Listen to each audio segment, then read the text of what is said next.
geometria, que são as superfícies cônicas e hiperboloides, cujo nosso objetivo é mostrar as aplicações, as equações e propriedades.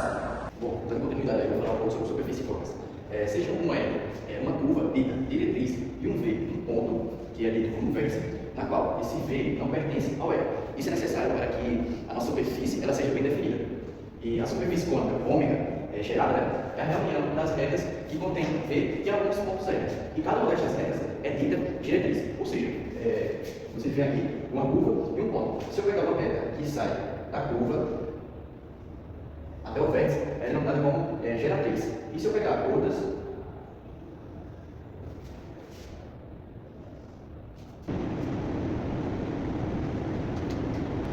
só ficou assim.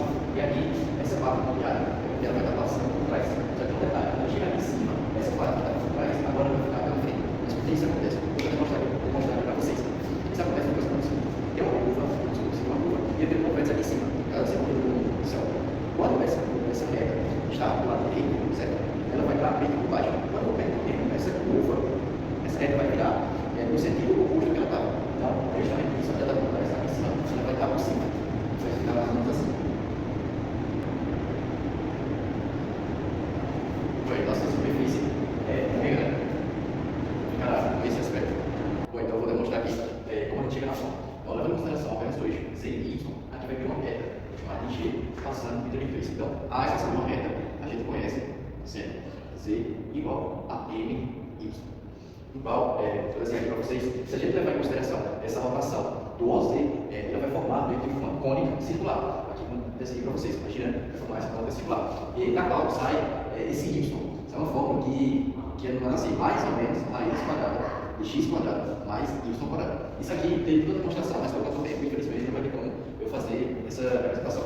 Agora a gente vai substituir esse y na equação da reta escura em cima. Então você ficaria z é igual a m vezes y, que é mais ou menos raiz quadrada de x quadrado mais y quadrado. Essa é a fórmula. Mas melhor aqui, né? Eu poderia escrever ela como sendo z quadrado, m quadrado, mais ou menos raiz x quadrado mais y quadrado. E daí que vai sair a equação elíptica, né, das cônicas, que vai ser basicamente o c quadrado igual ao x quadrado mais y quadrado sobre a quadrado b quadrado. Então, isso aqui representando que no eixo OC, se você quisesse no eixo OX, seria a mesma ideia, jogar x para cá e isolar z lá. Bom, partindo agora para a resolução da questão sobre superfícies cônicas, e diz assim, identificar as superfícies definidas pelas equações, dizendo ao longo de que eixo elas ocorrem conforme o caso. Z quadrado igual x quadrado mais y quadrado. E adiantando a resposta dessa questão, né, como ela ali vai ser uma questão mais analítica, não tem muita coisa. Então, a resposta é que ela é uma superfície cônica, ou seja, é um cone, né, circular de base reta. E por que essa seria a resposta? Porque quando você for olhar a equação em geral, né, ela vai ali descrever um duplo cone. Nesse caso, ela vai se estender para todo o infinito, tanto para cima quanto para baixo. E isso ao longo do eixo x. E seguindo esse caminho de infinitamente do eixo x, né, a gente ali pode entender um fator sim, que basicamente é através de equações, quando tem ali uma equação padrão de um cone circular reto, que nesse caso, né, se estende ao longo do eixo z, seria basicamente assim, z quadrado igual x quadrado dividido por a quadrado mais y quadrado dividido por b quadrado. Isso vai ser um eixo, porque eu posso definir que nesse caso a e b vão ser umas constantes, porque vão determinar ali essas aberturas de cone. E justamente por ser zero essas constâncias, então a gente pode definir esse a e b sendo igual a 1, que passa a ser essa equação aqui, que seria a mesma do enunciado. E complementando um pouco mais sobre a questão dessa abertura, a gente já sabe ali que por conta desse fato de serem, né, constantes, essa abertura aqui, vou colocar a e b, vai ser de 45 graus. E assim a gente finaliza a questão. Ainda na parte de superfícies cônicas, a gente vai falar um pouco agora sobre propriedades. Eu separei 3 propriedades aqui que são essenciais nesse assunto, que foram a simetria, a autopercepção e a geometria infinita. Na parte de simetria, a gente vai ter que os cones, os circulares retos, eles possuem a simetria sempre em rotação no eixo em que se situa. Na parte de intersecção, que é a autopercepção, o cone de duas folhas, essa aqui que é grau com duas folhas, ele sempre vai ter uma descontinuidade entre as partes. E na geratriz infinita, cada ponto da base da geratriz, ela vai até o vértice.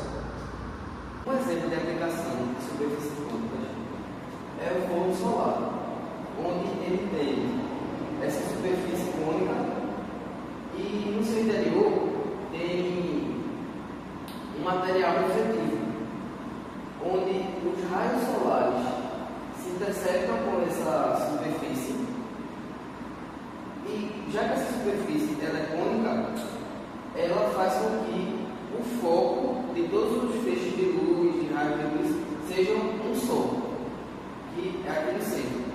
Outro exemplo é o refletor odontológico, onde a sua fonte de luz ela é direcionada para dentro do instrumento, que dentro do instrumento tem uma superfície cônica que faz com que a luz ela saia com um foco só, um foco em comum. Já partindo agora para a parte de hiperboloide, aí eu vou começar falando um pouquinho sobre hiperboloide de uma folha, para dar a introdução ao conteúdo. A hiperboloide de uma folha, ela é uma superfície quádrica, tridimensional, e ela vai ter curvas simétricas, como pode ver aqui, e ela pode ser descrita por algumas equações matemáticas específicas, e ela geralmente vai ser encontrada em estruturas arquitetônicas, em projetos de engenharia, e também ela tem algumas exigências estéticas e por isso ela é muito aplicada tanto na arquitetura quanto na engenharia. Bom, nessa parte de hiperboloide em geral, a gente vai explorar uma parte bem ampla, a gente vai ver um pouco sobre as propriedades, aplicações, suas equações e resoluções de questões. Irei falar a diferença de hiperboloide de uma folha e hiperboloide de duas folhas. A hiperboloide de uma folha ela é representada da seguinte forma. Quando passamos um eixo vertical nela, como por exemplo uma chapa, a visão que temos é essa visão aqui. E geralmente a hiperboloide ela vem mais com uma base redonda. Agora eu vou falar sobre as equações gerais, um exemplo já para aplicar ela. E aí ele tem a equação de uma folha, duas folhas. Né? Veja que é bem parecido, mas eu explicar direitinho. Isso provém de, então, exemplo, duas equações de hiperbólides. Né? Provém, você pode olhar o desenho, bem parecido, na equação também se aplica a mesma coisa. Então, bom, usando uma equação de hipérbole, né? Uma hipérbole qualquer, a gente tem esses valores, e outra hipérbole. Veja quando eu passo esse z e o quadrado para o outro lado, eu tenho com essa equação aqui, então eu estou dizendo que tanto em cima, essa equação que eu estou narrando, eu posso dizer que ele tem o mesmo valor, então vai ficar com esse valor aqui. E aí, trazendo esse y sobre a ao quadrado para o outro lado, eu fico com essa equação aqui. E aí, por último, é muito interessante saber que, quando a gente tem essa aplicação aqui, é muito interessante entender que quando a gente tem essa hiperbólica aqui, e agora a gente está trabalhando, antes a gente está trabalhando somente feito nos eixos x e y, mas tem a banda transversal, que é partindo elas, veja que tem mais de 3 que se aplicam aí. Então veja que a equação muda disso, para vir para cá com esse vetor, esse v voltando para cá. Entendeu? E aí você pega esse valor aqui e joga para o outro lado da equação também. Ele vai ficar igual a zero. Vai ficar bem parecido com essa aqui. Né? Mas esse um aqui da forma mesmo, que é uma constante. Né? Veja que é um pouco parecido, mas vamos se confundir. Como é que se aplica, por exemplo, circunferência? A gente pode dizer que isso aqui é um raio, mas aqui não é um raio. Embora que nas equações que tem aqui para a hiperbólica, a gente vai dar a reação dela nos gráficos. Né? Veja que ela meio que pula, nesse caso aqui, ela pula uma unidade para cada dimensão ali. Mas não significa que é o raio. Só deixa que dados ali hiperbólica, podemos dizer assim. E aí, pronto. Tem uma breve geral, né? Esses pontos aqui, x e y, é referente aos eixos, né? E esses pontos aqui são denominadores que são os principais, né? Os protagonistas, né? Que vão trazer esse valor aí para a equação. Né? Esse ABC significa o qual eles vão se estender, né? Em cada lado, em cada dimensão. Né? Então vamos trazer também, de certa forma, a fórmula. Né? Esse ponto aqui da equação, né? Vai trazer para a gente mostrar se é uma equação, como uma hiperbólica, uma folha, são duas folhas, essa diferença. E aí, como eu vou ter uma tabela aqui, é só para identificar rápido, que os valores também das variáveis, se elas são positivas ou negativas, varia também. Então é importante saber isso, porque isso também vai variar também com o comportamento dela no gráfico, de cada equação ali. Então, por exemplo, colocando o x negativo e o resto ali positivo, vai ter uma hiperbólica deitada em direção ao x, e ela vai se estender ao longo dos eixos y e z. E aí você vai se aplicar a mesma coisa também nas hiperbólicas de uma folha. Nas duas folhas, a mesma coisa. Né? Só muda que agora está uma lista toda, assim, em casa. Então fica com esse desenho aqui, que não está muito fiel. Mas assim, você vê que eles estão deixando o outro mais de frente para o outro. E aí tem um exemplo aqui que eu deixei, que é para ficar em geral, tem essa equação aqui. Bom, para a gente resolver isso aqui, a primeira coisa, a gente passa essa constante ali, esse 25 vai ter para o lado, deixa a gente ver se o outro lado é igual vai ficar isso aqui.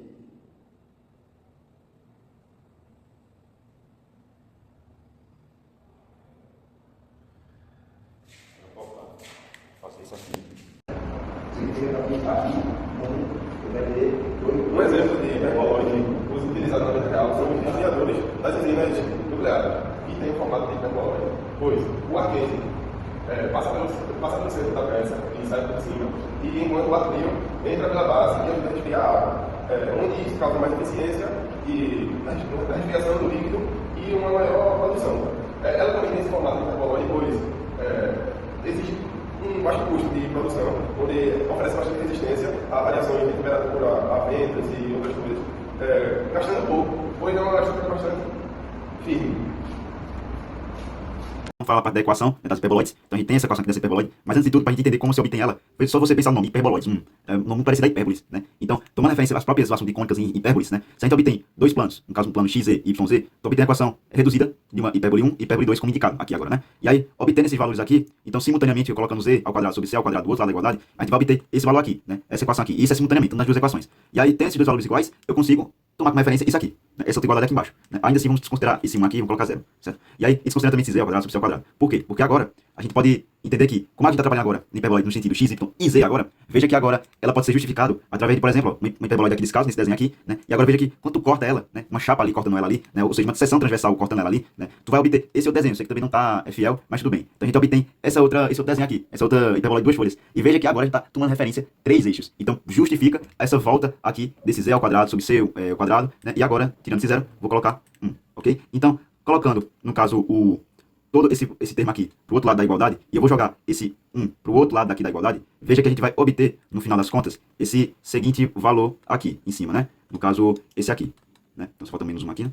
Então, bom, veja que a gente não está parecido com a equação, mas para a explicação agora, faz sentido estar igual por um detalhe, né? Porque outras características que a gente também tem, e que detalhe, né? A gente tem os denominadores aqui nas outras equações iguais, né? Por exemplo, tem um a quadrado aqui, né? E ali em cima tá um b quadrado, né? Veja que tem uma mudança ali. Isso é referente a outra parte da equação que também faz importância, né? Que são os protagonistas que estão no denominador das frações ali, que são outras variáveis. E eles estão ali por conta que eles vão definir como vai ser a forma dessas hiperboloides, saca? Então, justamente vai mostrar o quão eles vão crescer em cada eixo. Eixo x, eixo y e eixo z. Que essas três letrinhas aqui são algum ponto ali no eixo, né? Então, bom, enquanto eles vão crescer ali nesses eixos, né? Então, por isso, que lá quando a gente volta para a equação aqui de volta, né, não faz sentido mais a gente ter dois denominadores, né, duas variáveis com os mesmos denominadores, porque as duas não vão crescer mais iguais, né, igual a hipérbole. Não vai acontecer mais isso, né? Mas agora, cada um vai ter sua independência. Então, voltando aqui nesse caso, né, a gente pode sim agora situar outra coisa também, que sobre esses valores aqui, né, se é negativo ou positivo, eles fazem muita importância, pois eles vão mostrar como elas vão reagir dentro daquele plano cartesiano, né, no eixo y e z, né? Porque desenhar aqui, por exemplo, eu coloquei o y e z ali como referência em cada desenho aqui apresentado, né? Vai mostrar como ela vai reagir em cada gráfico. Então, por exemplo, naquela equação lá do outro lado, que está o y valendo negativo, né, um valor negativo, veja que ele vai deitar no eixo que está negativo. Então, ou seja, não vai crescer no eixo apresentado, que no caso é no eixo y, mas vai crescer nos outros eixos, tanto no x como no z. São desenhos aqui fora do plano cartesiano, mas dá para você imaginar aqui dentro do plano cartesiano, né? E naquele outro desenho lá do outro lado que está o z, por exemplo, é em referência a essa equação aqui mostrada, que é a que a gente mais vai usar, né, de forma geral mesmo, né? E no caso ele vai deitar no sentido z, mas ao nosso ver ele fica em pé, né? Então por isso que ele vai ficar dessa forma. É só um ângulo que está diferente, né? Assim na visualização, né? E bom, também que é importante, esse 1 também, né? O outro lado da equação está menos 1, né? E esse aqui está 1. E ele é importante porque ele vai definir, né, se aquela hiperboloide é uma ou de duas folhas. Então por isso que ele pode ser tanto 1 como menos 1, né? Então tanto faz nesse caso, né? Então por isso que eu falei que nesse caso, como é uma explanação de forma geral, por isso que vale essa dedução. E aí tomando referência, um exemplo aqui de um exercício de hiperboloides, né, com uma folha mesmo, né? A gente pode tratar esse assunto inteiro aqui, né, pra gente mostrar como é que ela vai crescer, enfim, tanto faz. E aí, tendo essa equação ali, né, 36, quadrado, isso tudo, né, tá na forma geral, a gente vai transformar ela em reduzida para poder a gente visualizar melhor, né? Então, coloquei 144 do outro lado da igualdade, aquela constante, deixei todo o resto, todas as variáveis do outro lado da igualdade, né? E aí, ficando com aquele valor aqui, né, nesse caso aqui, né? E aí, nesse caso, divido tudo por 144, né, vou obter isso aqui, né? E aí acabei reduzindo, simplificando cada igualdade, e aí eu vou obter essa equação reduzida. Tem problema disso que é reduzida. Então, para ter uma visualização melhor, né, tanto faz agora no plano cartesiano, qualquer ponto aqui que eu colocar, você vai ver que ele vai ter algumas coisas diferentes, né? Veja aqui, por exemplo, quando eu coloquei o x valendo 0, veja que ele vai obter essa equação aqui, né, no caso. Então, veja que ela, por si só, é uma equação de quê? De uma hipérbole. Veja que também no y, né, colocando o y igual a zero, eu vou obter outra hipérbole. E aí colocando aqui no gráfico, sei que não está fiel, mas dá para você ver numa visão tridimensional, né? Vendo que as hipérboles de x estão desse lado, né, aqui, e no caso da de y, elas estão aqui embaixo, né? Veja que essas duas equações aqui, elas estão trazendo hipérboles, né? E aí botando o z, que é muito importante também, igual a zero, eu vou obter essa outra equação, que diferente das outras duas, né? A gente está trazendo uma elipse para jogar ela agora, né? E aí veja que essa elipse, como o b, no caso o y, né, o eixo menor, ele tem um valor maior que o eixo maior, né? Então, ou seja, ele vai deitar no sentido de y. Ao nosso v, ele vai ficar assim deitado, né? Mas quando a gente for olhar no sentido bidimensional, né, a gente vai conseguir ver justamente essa questão do y, da elipse ficando em pé, né? Enfim. Mas nesse caso aqui, ela fica deitada no sentido tridimensional e aí acaba formando isso aqui mesmo. Então, independente do valor que eu colocar aqui, ela sempre vai crescer e vai ficando mais bonitinho ainda, né? Mas veja que são infinitos pontos para a gente situar no mesmo exercício. Então dá para você ver como a hiperboloide, tanto de uma folha como duas folhas, funciona na prática. Um exemplo de hiperboloide utilizado na vida real são os radiadores das enzimas nucleares, que tem o formato de hiperboloide. Pois o ar quente passa pelo centro da peça e sai por cima, e enquanto o ar frio entra pela base e ajuda a resfriar a água, onde isso causa mais eficiência e na resfriação do líquido e uma maior produção. Ela também tem esse formato de hiperboloide, pois existe um baixo custo de produção, onde oferece bastante resistência a variações de temperatura, a ventos e outras coisas, gastando pouco